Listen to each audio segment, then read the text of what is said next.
नमस्कार, good news Bharat के YouTube channel में आप सभी दर्शकों का स्वागत है। मैं हूं संजीव कुमार शर्मा और आइए देखते हैं आजमगढ़ की कुछ खबरें फटाफट अंदाज में।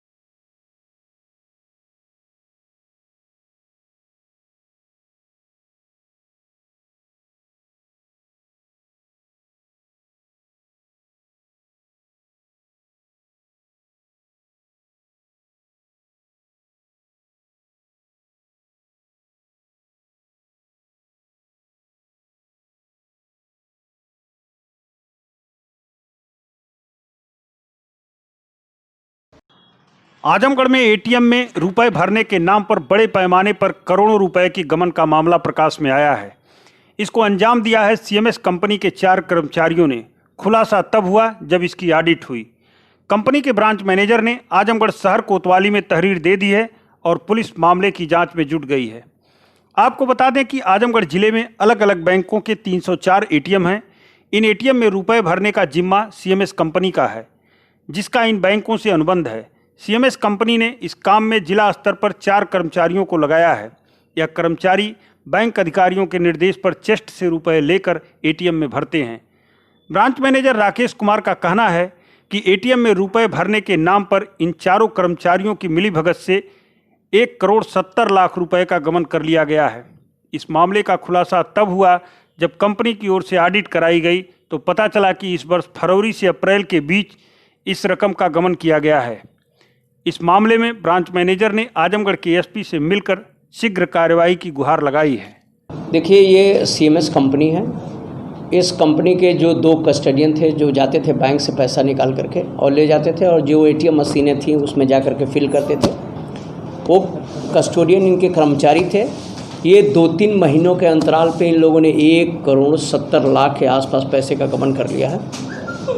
उनके खिलाफ कोतवाली में मुकदमा कायम है और मुकदमा कायम होने के बाद हम कोशिश कर रहे हैं कि इसकी पूरी जांच करें, किनकी इसमें गलती है इसको हम जानें और उसके बाद इनकी हम गिरफ्तारी करें। अभी बताया जा रहा है कि कुछ पैसा इन्होंने लौटाया है और कुछ पैसा इन्होंने प्रॉपर्टी में इन्वेस्ट कर दिया है, कुछ बैंक में जमा किया हुआ है। मेरी पूरी कोशिश है कि जो प्रॉपर्टी इन्होंने गलत तरीके से पैसा लेकर के वो करवाया है उसको कूर करेंगे, जो पैसा इन्होंने बैंक में जमा किया उसको सीज करेंगे और इनको 420, 477 जो धोखाधड़ी के जितने भी सेक्शन हैं वो लगा करके हम बाकायदे इनको जेल भेजेंगे। पहली बार सीबीएसई बोर्ड के परीक्षा में शामिल आजमगढ़ जिले के सईद्वारा के पास सराय जगन्नाथ स्थित सनबीम स्कूल के हाई स्कूल के छात्र छात्राओं का परिणाम 100% रहा।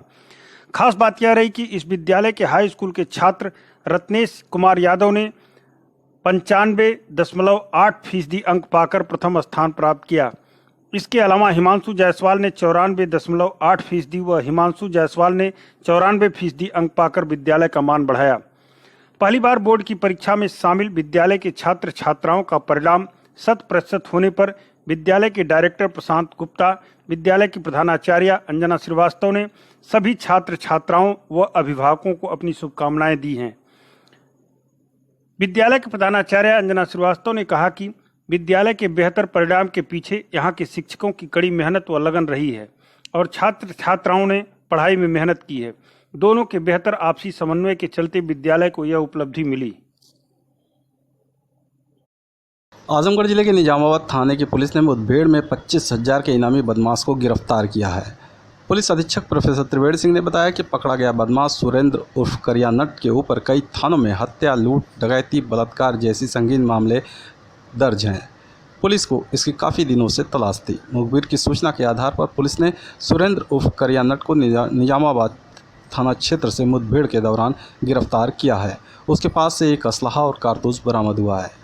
एसपी ने बताया कि पिछले दिनों रानीसराय थाना क्षेत्र में पुलिस और बदमाशों से हुई मुठभेड़ में पकड़ा गया बदमाश सुरेंद्र उर्फ करिया नट फरार हो गया था।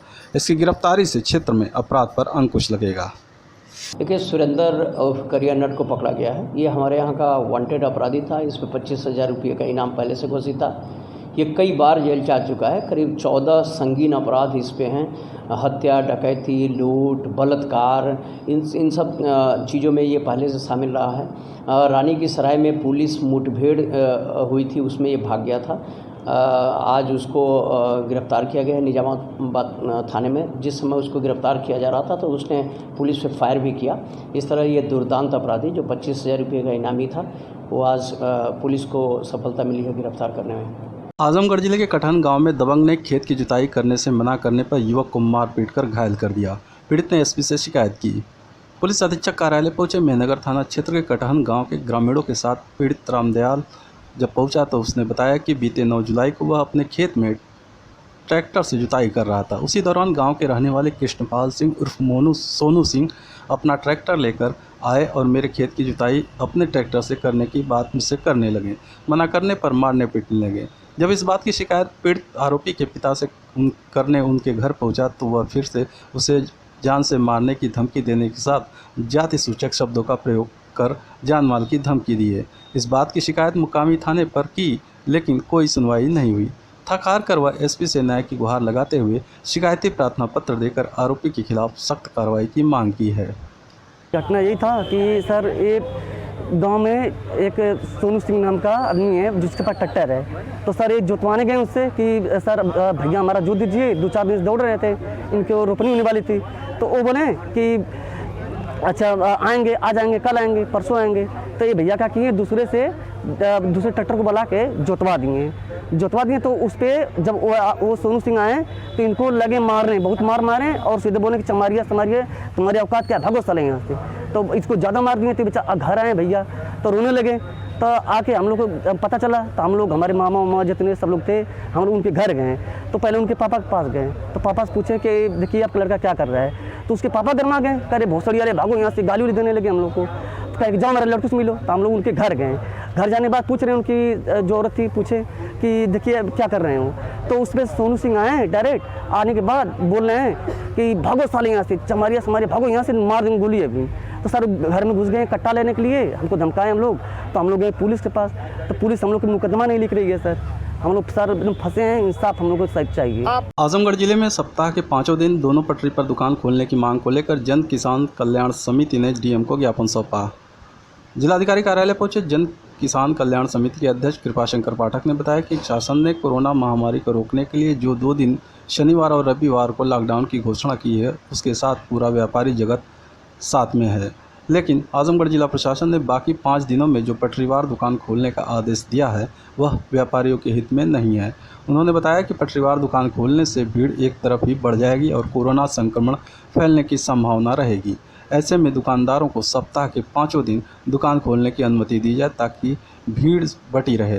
पटरीवार दुकान खोलने से कच्चे माल की बिक्री करने वाले दुकानदारों का नुकसान हो रहा है।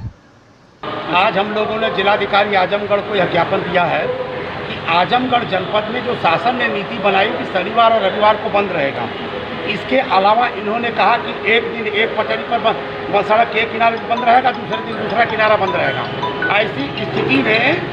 ऐसी स्थिति में एक तरफ खोल करके व्यापक भीड़ हो जाती थी और कोरोना जैसी महामारी के बीच में आज की परिस्थिति में जहां एक तरफ भीड़ अगर ज़्यादा हो जाएगी तो और रोग फैलने का कारण हो सकता है।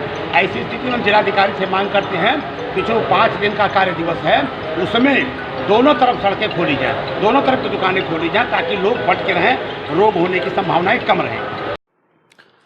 आजमगढ़ में कोविड-19 वायरस जैसी महामारी के चलते जहां लोगों की रोजी रोटी प्रभावित हो रही है और कारोबार से हाथ धोना पड़ रहा है, वहीं आजीविका के लिए हिम्मत जुटाकर अपना जीवन यापन करने में जुटे लोगों को प्रशासन के नियमों की दुश्वारियां झेलनी पड़ रही है। आजमगढ़ प्रशासन द्वारा दुकानों को खोलने के लिए पटरीवार तिथि और दिन निर्धारण किया गया है। हालांकि इसमें शासन और प्रशासन द्वारा आवश्यक वस्तुओं की आपूर्ति को इस प्रतिबंध से बाहर किया गया है, जिसमें फल, दूध, सब्जी और दवा का व्यवसाय शामिल है। फल व्यवसायी वेद प्रकाश ने कहा कि यह बात समझ से परे है कि दूध के व्यवसाय से जुड़े लोगों को दूध से निर्मित दही, पनीर, घी व अन्य वस्तुओं को बेचने की छूट है। वहीं फलों के जूस की दुकानों पर प्रशासनिक प्रतिबंध लगाना कहां तक न्यायसंगत है। ठेला व्यवसायियों को छोड़ दिया जाए तो शहर क्षेत्र में केवल फल और जूस की स्थापित कुछ ही दुकानें हैं। इसमें भी सिविल लाइन क्षेत्र में स्थित दुकान जहां दिन भर खुली रहती है, वहीं शहर के मातवरगंज स्थित जूस की दुकान पर प्रशासन ने पहरा लगाया है। इस संबंध में व्यवसायी वेद प्रकाश ने बताया कि एक तो पूरे महीने में 10 दिन दुकान खोलने की अनुमति है, बंदी के कारण वैसे ही नुकसान उठाना पड़ रहा है। उन्होंने अपनी समस्या को जिला प्रशासन को भी अवगत करा दिया है। उन्होंने मांग किया है कि उनके साथ न्याय किया जाए। कोरोना काल में जो दुकानों बाजार से संबंधित नियम बनाए गए हैं उसे या तो पूरी पारदर्शिता के साथ अमल में लाया जाए या फिर दो आंखों से दुकानदारों को न देखें जिससे उन्हें आर्थिक संकट झेलना पड़े। मिलते हैं एक छोटे से ब्रेक के बाद। आप देखते रहिए गुड न्यूज़ भारत।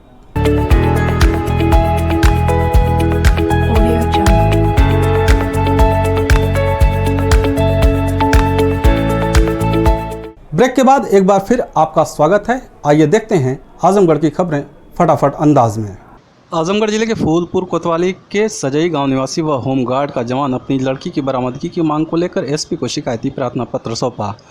पुलिस अधीक्षक कार्यालय न्याय की गुहार लगाने पहुंचे बद्रीनाथ पांडे ने बताया कि बीते 23 जून को खानजहांपुर गांव निवासी एक युवक उसकी पुत्री को बहला फुसलाकर भगा ले गया। इस मामले में उसने मुकामी थाने में रिपोर्ट भी दर्ज कराई, लेकिन अभी तक उसकी बच्ची का सुराग नहीं लग सका। इतना ही नहीं, बद्रीनाथ पांडे ने बताया कि उसकी तैनाती अंबारी चौकी पर है।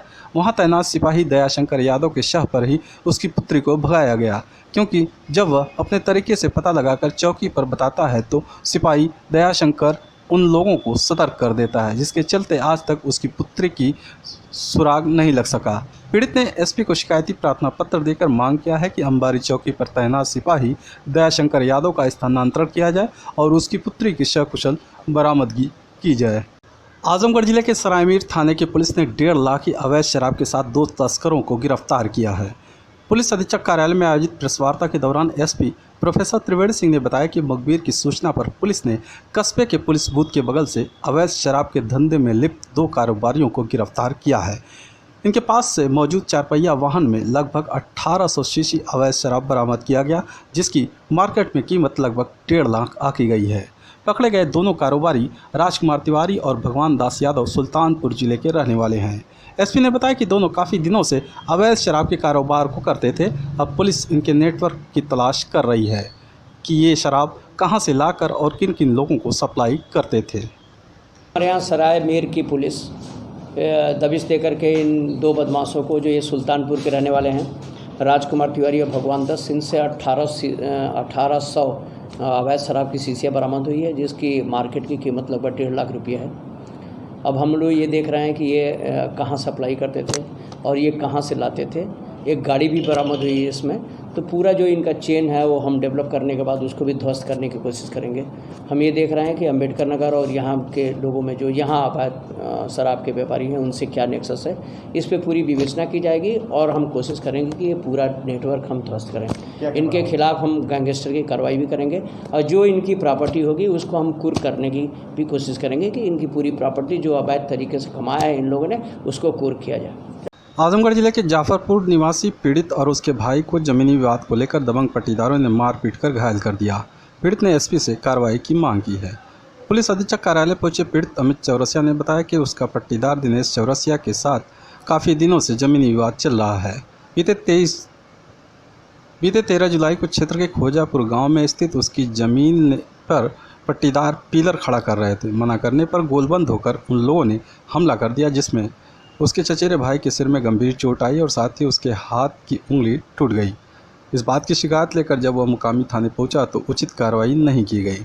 पीड़ित ने एसपी को शिकायती प्रार्थना पत्र देकर आरोपियों के खिलाफ सख्त कार्रवाई की मांग की है। हमारी ज़मीन को हमारे पर्दार बहुत दबंग है और बहुत पैसे है। हमारी ज़मीन को पिलर लगा के कब्जा कर रहे थे और मौके पर हम गए खोजापुर में जो कि ज़मीन है हमारी। जब मना किए 112 पर हम फ़ोन करना चाहें तो हमारी मोबाइल बिल्डिंग पर दे दिया गया और हम लोगों को बहुत बुरी तरह से हमारे भैया प्रकाश चौरसिया जी को और हम लोगों को बहुत बुरी तरह मारा पीटा गया। और हम जब थाने पर तहरीर लेके गए तो हमारी तहरीर को नहीं लिखा गया। जितने लोग हमको मारे थे हम उनके बारे में लिख के दिए तो 107 हैं, हम इतने लोगों का जो है कि नहीं लिखेंगे। आजमगढ़ जिले के विकासखंड जहानागंज की ग्राम पंचायत बरहती जगदीशपुर में सोलर लाइट व डस्टबिन खरीद में 23,14,000 रुपये के गोलमाल में डीएम ने ग्राम प्रधान को कारण बताओ नोटिस जारी किया है। जिलाधिकारी राजेश कुमार ने बताया कि सोलर लाइट की स्थापना, डस्टबिन खरीद व अन्य सामग्री खरीद में लगभग 23,14,000 रुपये गोलमाल का प्रकरण प्रकाश में आया है। पंचायती राज विभाग में संचालित विभिन्न कार्यक्रमों की समीक्षा में अभिलेखों का परीक्षण किया गया था। परीक्षण के बाद जांच रिपोर्ट में ग्राम प्रधान व सचिव प्रथम दृष्टया दोषी पाए गए हैं, जिसको देखते हुए ग्राम प्रधान को कारण बताओ नोटिस जारी किया गया है। निर्देशित किया गया है कि 15 दिन के अंदर सुसंगत साक्ष्यों के साथ स्पष्टीकरण डीपीआरओ कार्यालय में उपलब्ध कराएं।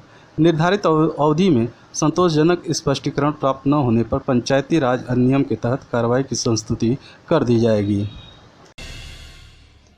चाचा के कोई संतान न थी, इसको लेकर भतीजा परेशान था। इसमें चाचा की सहमति थी या नहीं, लेकिन भतीजे ने एक ऐसे कारनामे को अंजाम दिया जिसके एवज में चाचा और भतीजा दोनों जेल की सलाखों में पहुंच गए। यह घटना है आजमगढ़ जिले के मुबारकपुर थाने के गुंजरपार गांव की, जहां एक युवक रोशन ने अपने चाचा और चाची की गोद गुलजार करने के लिए उसी गांव के जयराम गौड़ की पत्नी वंदना की गोद 48 घंटों के लिए सूनी कर दिया। मामला मुबारकपुर थाने के संज्ञान में आया। पुलिस ने गहराई से छानबीन की तो बच्चा तो बरामद हो गया, लेकिन घटना की कहानी कुल यूँ थी। गुजरपार के रोशन के चाचा बबलू सिंह और चाची मधु सिंह के कोई संतान न थी। शादी के 18 वर्ष बीत गए। IVF विधि का सहारा भी लिया गया। इस सिलसिले में मऊ जिले के शारदा नारायण हॉस्पिटल का इलाज भी चल रहा था, लेकिन बच्चा होने की उम्मीद खत्म हो गई थी।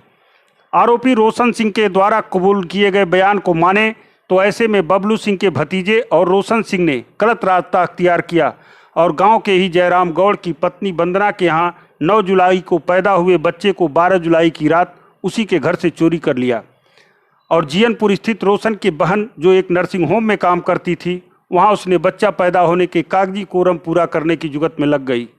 इसी बीच बच्चा गायब होने की खबर पूरे गांव और आसपास के इलाकों में आग की तरह फैल गई। पुलिस को सूचना मिली कि एक बच्चा जीयनपुर के नर्सिंग होम में है, तो मुबारकपुर पुलिस मौके पर पहुंची। वहां गहराई से पता लगाया तो पूरे मामले का राज खुल गया। बच्चा फिलहाल अपने असल मां की गोद में पहुंच गया है। बच्चा पाने की चाहत में चाचा, चाची और भतीजे के खेल में चाचा और भतीजा पहुंच गए जेल। इन कारनामों के आरोप में मुबारकपुर थाने में मुकदमा दर्ज कर दिया गया है। इस पूरे मामले की पुष्टि आजमगढ़ के SP प्रोफेसर त्रिवेणी सिंह ने की है। मुबारकपुर के रहने वाले हैं बबलू कुमार सिंह। इनको बच्चा पैदा नहीं हो रहा था। इन्होंने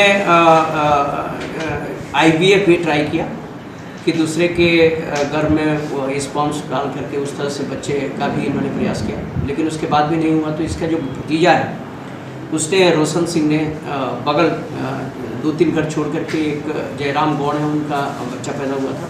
इसी 9 तारीख को पैदा हुआ था और 12 तारीख की रात में जा करके उसकी माँ के गोद से उठा करके ये लेके वहाँ से चला गया और जा करके हॉस्पिटल में एक गलत तरीके से फर्जी एंट्री कराई कि बच्चा पैदा हुआ है इनको IVF के थ्रू। और जब वो लोग अपने बच्चे की तलाश करने लगे और काफ़ी पुलिस इसमें परेशान रही, वो लोग भी परेशान रहे, तो ये हुआ कि इस घर में भी बच्चा पैदा हुआ है। प्रथम दृष्टया ये जांच में आया कि उसको गर्भ था ही नहीं, उसको प्रेग्नेंट थी नहीं, तो उसको बच्चा कैसे पैदा हो गया। तो इंस्पेक्टर ने इस पर काफ़ी छानबीन की। छानबीन करने के बाद ये लोग टूटते गए। फिर हॉस्पिटल में गया। हॉस्पिटल में एक फेक एंट्री की गई थी बच्चे के जन्म होने की। फिर वहाँ के डॉक्टर से और सबसे बातचीत की गई, तो उसने इस चीज़ को कन्फेस किया कि इन लोगों के ज़बरदस्ती दबाव में आकर के मैंने एंट्री कर दी, यहाँ कोई ऐसा बच्चा पैदा नहीं हुआ है। फिर बाद में इन लोगों ने भी कन्फेस किया कि चूँकि हमारा बच्चा पैदा नहीं हो रहा, तो हम लोगों ने सोचा कि 3 दिन की बच्ची है, पता भी नहीं चल पाएगा और ये हम बता देंगे कि हमारा बच्चा है। इस तरह से इन दोनों लोगों को, बबलू और रोशन सिंह, दोनों को गिरफ्तार कर लिया गया। जिस हॉस्पिटल में वहाँ के कर्मचारी ने ये फर्जी एंट्री की, उसकी गिरफ्तारी के लिए हमारी टीम जा रही है। किस तरह से बच्चा चुराया आपने और कहाँ ले गए आप? घर जयराम गौड़ के घर से चुराया, ले गए जीएनपुर के दक्षिण हॉस्पिटल पे। बच्चा क्यों चुराया? बच्चा इनके पास नहीं, कैसे? अच्छा, तो क्या आपने सौदा किया था बच्चा चुरा के देने के लिए? नहीं, ऐसा कुछ भी नहीं था और चाचा को भी नहीं पता था। अच्छा, तो कैसे बच्चा चुराया आपने? अब इतना बड़ा कांड आपने क्यों किया?